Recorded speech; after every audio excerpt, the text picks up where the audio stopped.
In this video, I go through the process of saving the configuration of a zone and restoring it. So that is underneath this icon here for the equipment. If I go in here, you see this zone configuration. So click on zone configuration. There is save and restore setting here. Click on that. And you see there's a lot of different settings that we have in the past, but I'm going to get the save and restore here. Right, so I'm going to click on config demo today. Click the save button. Okay, so that's been saved. But go restore here, and you could do this by zone and stuff like that, right? So what we're looking for, you go down here to the bottom, right there, zone 2 config demo today. And when I save it, actually back here, if you do this, right, you know that there's no option, it just saves everything.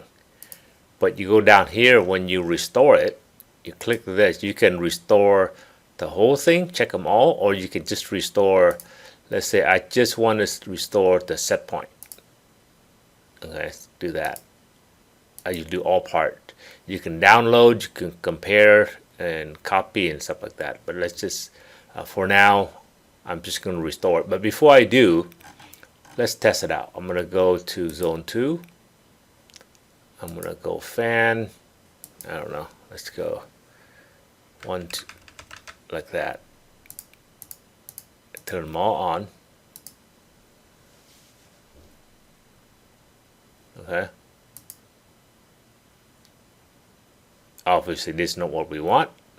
Let's go here, zone configuration, save restore settings. Find the one that you want. For us, this one here. Click restore. Are you sure? Yes. Okay. It's fairly fast. So go back to zone 2. Hit refresh.